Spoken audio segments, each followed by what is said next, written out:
semuanya, perkenalkan nama saya Tiara Amanda. Nama saya Siva Agustiani. Nama saya Siti Nuraini. Nama saya Siti Aminah. Di sini kami akan membuat sebuah kerajinan yang berbentuk bangun ruang. Berikut adalah proses pembuatannya.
Sumber daya yang dibutuhkan yang pertama ada money atau uang.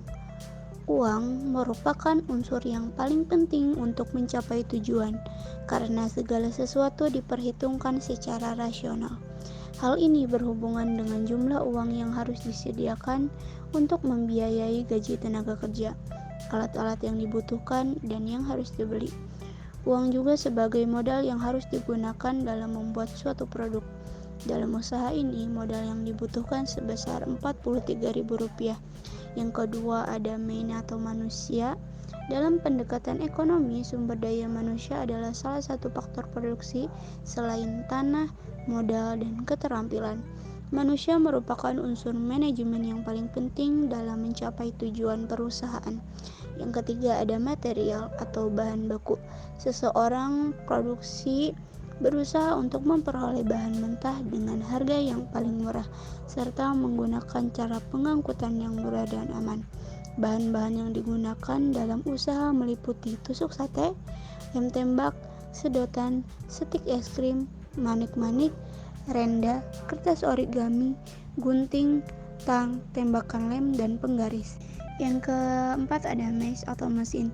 Perkembangan teknologi yang begitu pesat menyebabkan penggunaan mesin semakin menonjol.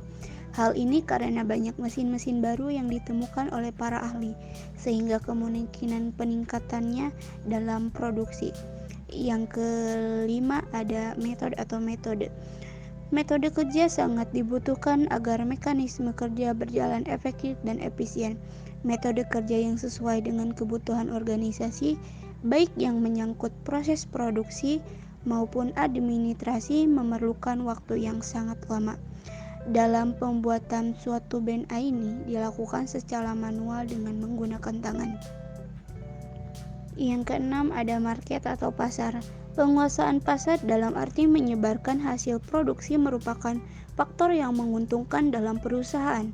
Agar pasar dapat dikuasai, kualitas dan harga barang harus sesuai dengan selera konsumen dan daya beli atau kemampuan konsumen. Yang terakhir ada informasi. Informasi sangat dibutuhkan agar hasil pekerjaan dapat lebih sempurna. Suatu proses pekerjaan tidak akan berkembang dengan baik jika tidak bisa menerima dan menyaring informasi dari luar. Strategi promosi produk. Pemasaran produk, peralatan, sistem teknik tidak hanya berhubungan dengan produk, harga produk, dan distribusi saja, tetapi juga bergantung pada cara mempromosikan produk tersebut ke konsumen. Dalam pemasaran, harus menentukan siapa yang menjadi target market dari produk kerajinan yang akan perajin jual. Manfaat promosi. Promosi memiliki manfaat antara lain sebagai berikut: mengetahui produk diinginkan para konsumen, mengetahui tingkat kebutuhan konsumen akan suatu produk, mengetahui cara pengenalan dan penyampaian produk hingga sampai ke konsumen, mengetahui harga sesuai dengan kondisi pasaran, mengetahui strategi promosi yang tepat kepada para konsumen, mengetahui kondisi persaingan pasar dan cara mengatasi, menciptakan image sebuah produk dengan adanya promosi. Sasaran promosi. Langkah yang dapat ditempuh untuk menentukan sasaran antara lain sebagai berikut: menentukan target pasar, lalu menentukan tujuan promosi, membuat isi pesan menarik, memilih sarana promosi, dan membuat anggaran promosi.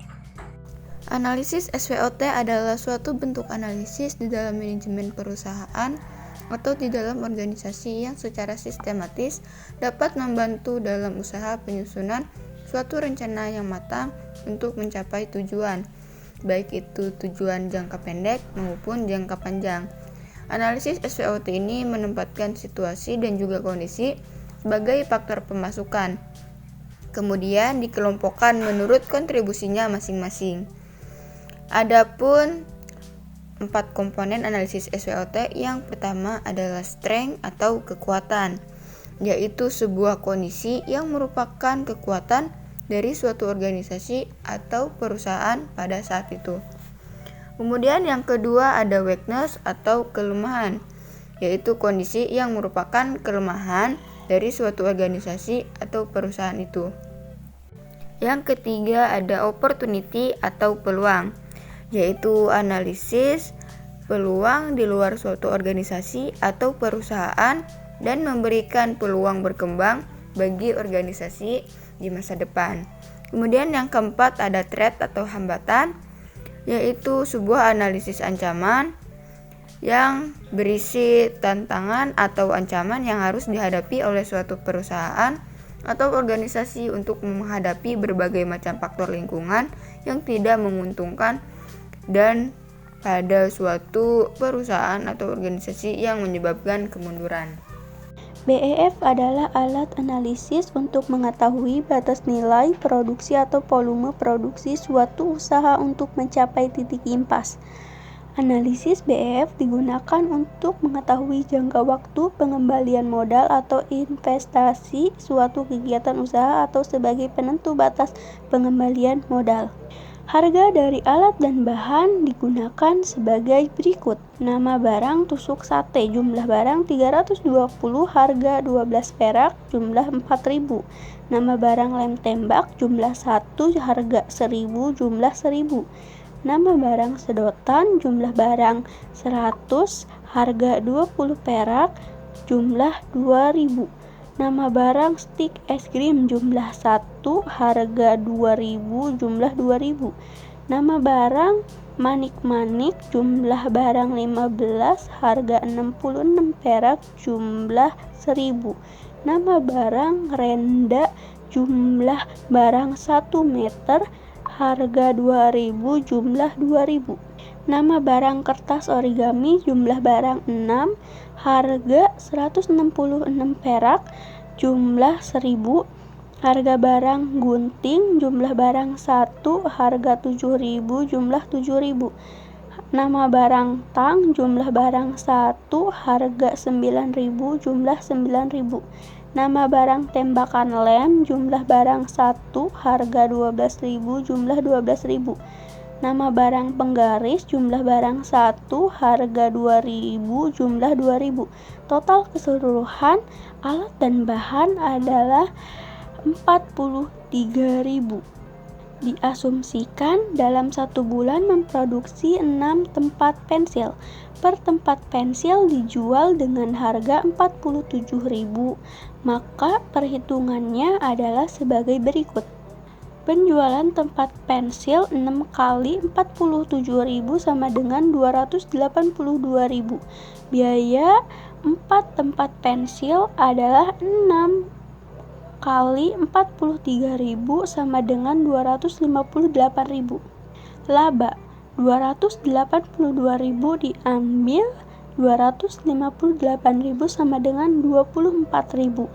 BEF produksi total biaya dibagi harga penjualan 258.000 dibagi 47.000 sama dengan 5,48. BEF harga total biaya atau jumlah produksi sama dengan 258.000 dibagi 6 sama dengan 43.000. Sekian video dari kami. Terima kasih. Wassalamualaikum warahmatullahi wabarakatuh.